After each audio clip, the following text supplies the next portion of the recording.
Amados e amadas irmãs, estamos hoje com mais um tema maravilhoso deste seminário abençoado de batismo no Espírito Santo.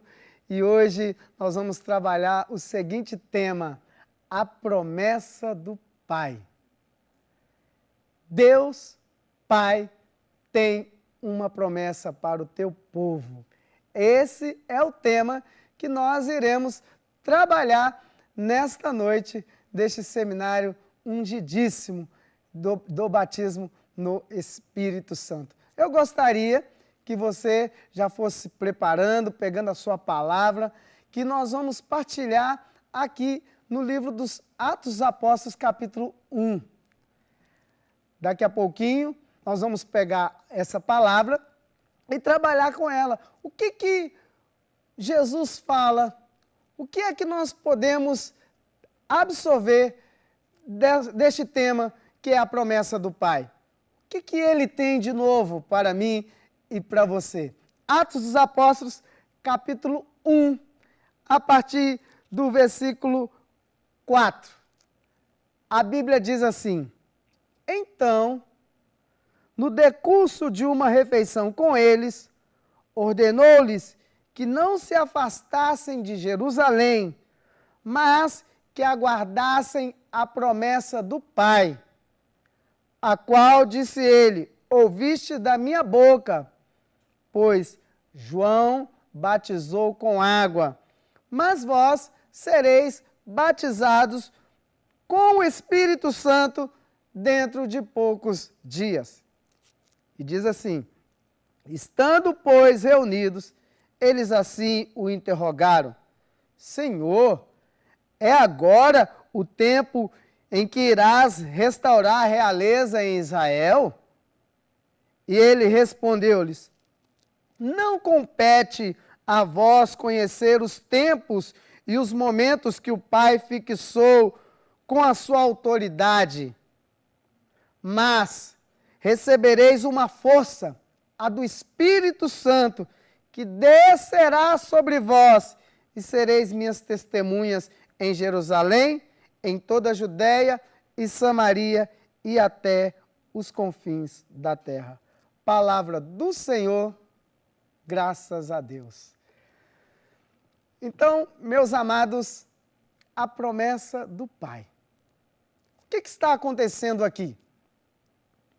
A gente sabe muito bem que Jesus caminhou com os discípulos na terra, praticamente 3 anos e meio. Durante esse tempo, Jesus os ensinou de todas as coisas aqui na terra. Até que um dia, nós sabemos que Jesus foi crucificado. Depois, nós, no credo, rezamos que ele foi morto e sepultado. Desceu à mansão dos mortos. Só que, ao terceiro dia, Jesus ressuscita.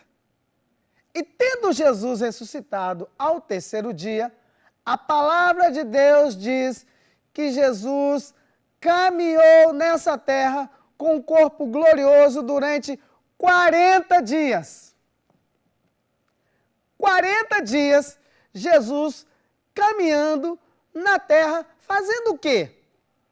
A Bíblia diz aí, no livro dos Atos dos Apóstolos mesmo, que ele andou durante 40 dias na terra, ensinando aos discípulos as coisas concernentes do reino dos céus. Olha que maravilha!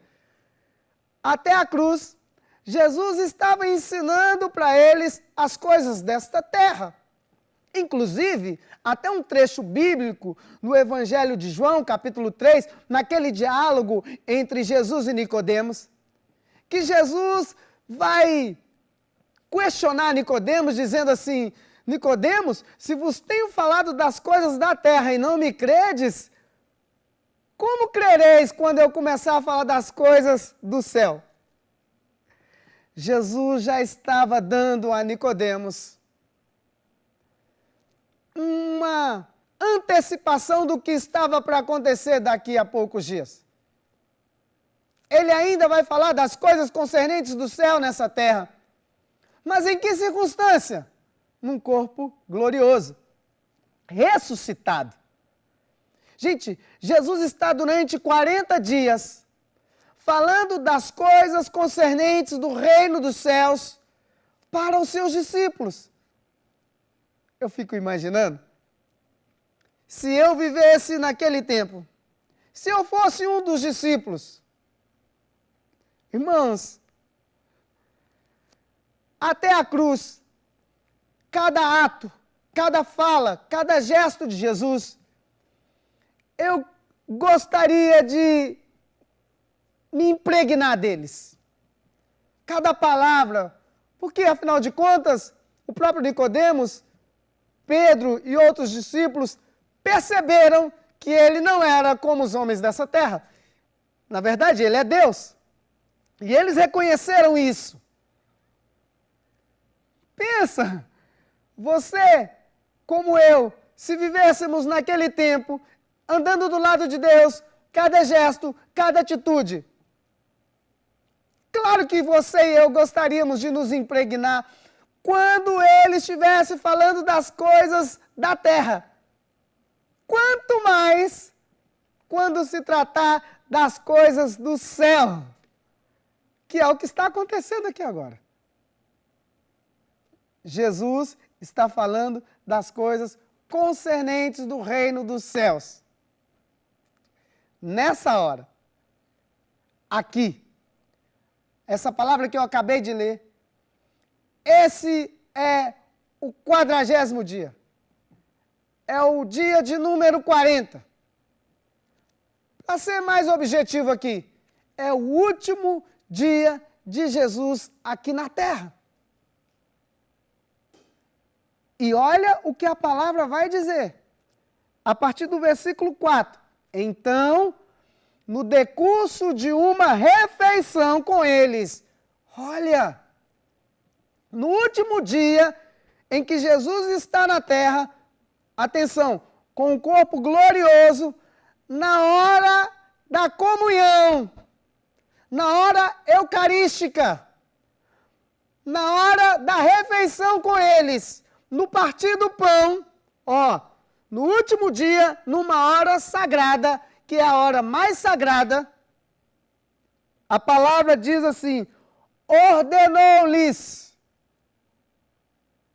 que não se afastassem de Jerusalém. É uma ordem. Jesus não está fazendo um pedido, ele está dando uma ordem, que não se afastem de Jerusalém. Meus amados, minhas amadas irmãs, pensa, agora Jesus está falando das coisas concernentes do reino dos céus. Na hora da comunhão, ele está dando uma ordem aos discípulos que não se afastem de Jerusalém. Por quê? Porque, segundo o próprio Jesus, existe uma promessa e que eles precisam aguardar essa promessa, mas que aguardassem a promessa de quem? Do Pai.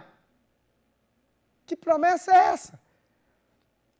A qual disse ele, ouvistes da minha boca. Olha, gente, Jesus agora está ressuscitado diante dos discípulos. Ou seja, Jesus venceu a morte como quem está se autoafirmando, está dizendo para eles, olha para mim, nem a morte pode me parar, nem a morte pode me vencer. Vocês viram os milagres e prodígios, portentos, que eu realizei no meio de vós. Vocês viram, vocês me viram pregado na cruz, viram que eu fui sepultado, e agora estou aqui já há 40 dias, Jesus está mostrando a eles, se mostrando a eles, e dizendo assim, olha, vocês ouviram da minha boca, que tem uma promessa do Pai. Ou seja, eu falei, vai acontecer. Meus amados, o que mais me chama a atenção nessa palavra é que Jesus vai dando muita ênfase para essa promessa do Pai. Ele vai dando tanta ênfase que os discípulos ficam extasiados. E eles começam a perguntar, Senhor, porventura é agora que ides instaurar o reino de Israel? Será agora, porventura, a nossa libertação? Porventura será agora a glória para nós? Então Jesus diz a eles, não compete a vós, nem a ninguém saber o tempo que o Pai fixou no céu com seu poder, mas descerá sobre vós o Espírito Santo. Aleluia! Que coisa maravilhosa!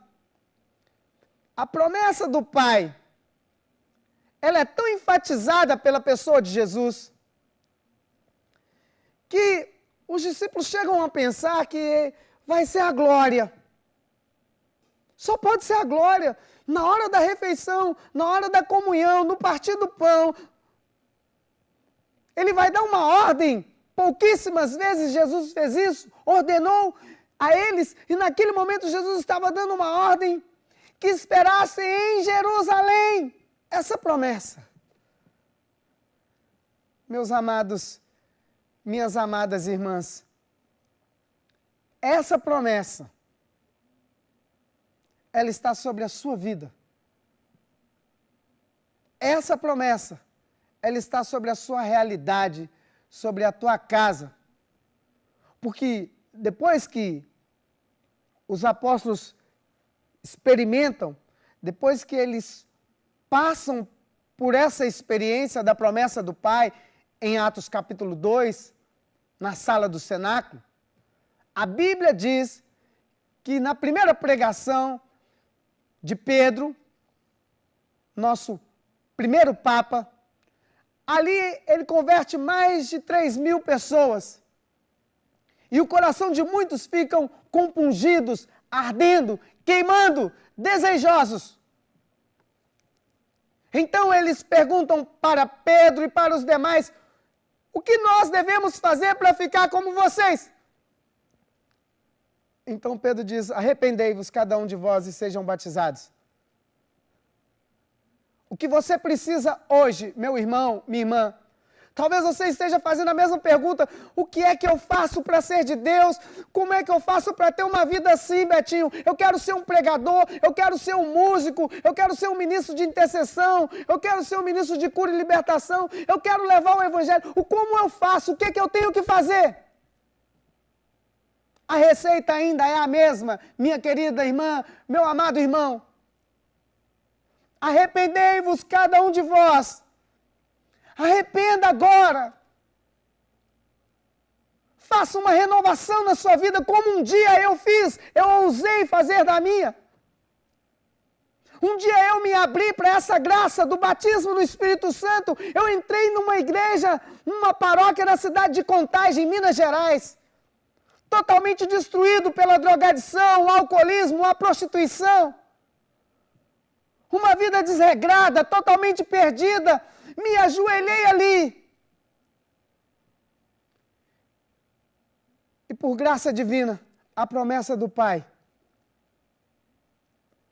recaiu sobre a minha vida porque eu me abri para ela.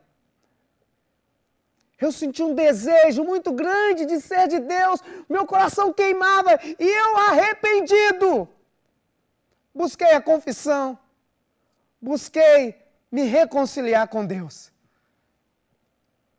É isso que você precisa fazer. Muda a tua história hoje. Mude a sua realidade agora. Você só precisa se levantar daí desse comodismo. Pedro então disse, arrependei-vos cada um de vós e sejam batizados, pois a promessa é para vós, para os vossos filhos e para todos que ouvirem de longe o apelo do nosso Pai. Aleluia, meus amados, minhas amadas irmãs. A promessa é para você, mas não somente para você, é também para os teus filhos, para os filhos dos teus filhos. Como Pedro não poderia ficar falando para os filhos dos filhos, dos filhos, dos filhos, dos filhos, porque senão ele estaria falando até hoje. Ele disse, é para todos que ouvirem de longe, não importa onde você está, a situação que você está, a promessa do Pai também é para você hoje. Tudo que o Pai quer realizar é concretizar essa promessa na sua vida, meu irmão. Na sua vida, minha irmã. Só que Jesus diz assim, não compete a vós saber os tempos, nem os momentos que o Pai fixou no céu, em seu poder, mas descerá sobre vós o Espírito Santo. Em que situação? Eu te digo, onde é que Jesus ordenou, Jesus mandou que eles aguardassem a promessa? Onde? A palavra diz aí. Está aí, ó. Ordenou-lhes que não se afastassem de Jerusalém. Jerusalém, meu amado, minha amada irmã, é a igreja. Representa a igreja do Senhor, a casa do Senhor. Você tem anseios, você tem desejos, seu coração está queimando, você sente aí um ardor, você quer a promessa do Pai, só que você tem que esperar em Jerusalém, você tem que aguardar na igreja, a promessa do Pai para você. Mas Jerusalém não é um lugar agradável agora. Era bom enquanto Jesus estava ali, realizando milagres extraordinários, enquanto Jesus estava levantando os mortos, levantando os paralíticos, enquanto ele estava fazendo os mudos falarem, os surdos ouvirem. Ali era bom Jerusalém. Agora que Jesus foi crucificado, morto e sepultado, Jerusalém não é mais um lugar agradável. O cheiro de Jerusalém é um cheiro fúnebre. Por isso você pensa em fugir. Por isso você tenta correr. Por isso você não quer mais encarar a situação do seu filho que caiu no mundo das drogas, ou do seu casamento que está dilacerado, está por um fio. Porque você foi traída, porque você foi traído. E aí você não quer saber mais de Deus, você não quer saber mais de igreja. Você não aguenta mais o sofrimento, você não suporta mais a cruz. O cheiro de Jerusalém aí para você é um cheiro fúnebre. E por isso você está querendo fugir, como os discípulos estavam fugindo. Diz a palavra de Deus que quando Jesus disse isso para eles, eles estavam apenas a 1 quilômetro de distância. Jesus não deixou com que eles fossem tão longe assim. Sabe por que eu estou dizendo isso, meu irmão, minha irmã? É porque você que agora me assiste, só o fato de você estar me assistindo, isso quer dizer que você não está muito longe assim. Você está apenas a 1 quilômetro de distância de Jerusalém. Volta para Jerusalém. Volte para a casa do Pai, espere ali o cumprimento da promessa. Porque há uma promessa que nós estamos ouvindo agora da boca de Jesus. Ele diz aqui, ó, na sua palavra, pois ouvistes da minha boca. Eu, o Senhor Jesus, está dizendo, vocês ouviram da minha boca. A promessa do Pai é para você. Meu irmão, claro que eu sei que o cheiro de Jerusalém é um cheiro fúnebre. Claro que eu sei que Jerusalém agora é uma enfermidade que bateu na porta da sua casa. É um filho que está preso, ou até mesmo você que esteja dentro de um presídio e não sabe o que fazer. Toda semana, a nossa comunidade vai num sistema carcerário evangelizar. Eu sei o sofrimento que vocês passam. Eu sei a dor da família de vocês, porque eu as vejo de perto. Para você também, meu irmão, que se encontra preso. Ou para você também, minha irmã, que tem um parente preso, encarcerado. A promessa é para você. Deus mudou a minha história. Se Ele mudou a minha história, Ele muda a história de qualquer um, Ele vai mudar a sua também. Você só precisa tomar posse dessa promessa que nós estamos ouvindo da boca de Jesus. Jerusalém não é um lugar agradável. Jerusalém tem um cheiro fúnebre. Só que Jesus está dizendo aí, esperem em Jerusalém. Para finalizar, é na sua dor, é no seu sofrimento, é na sua labuta diária. É ali que vai acontecer a promessa do Pai. Você precisa entender que não é em meio à bonança que Jesus está dizendo, não é em meio à bonança, mas em meio à turbulência que vai vir a promessa do Pai. Os discípulos só estavam fugindo porque eles estavam com medo. Se fizeram o que fizeram com Jesus, o que não fariam com eles? Então eles voltaram para Jerusalém. Com temor, com medo, mas debaixo de uma ordem. É o que você precisa fazer. Volte. Ainda que você esteja com medo, ainda que você esteja intimidado, volte. Porque o que vai prevalecer na sua vida não é a tribulação, não é o sofrimento, não é a cruz, não é a morte. O que vai prevalecer é que a promessa do Pai vai fazer você sair vitorioso. Deus te abençoe e até o nosso próximo programa, o nosso próximo tema, que é fundamental, o batismo no Espírito Santo, ele que muda as nossas vidas. Valeu, obrigado.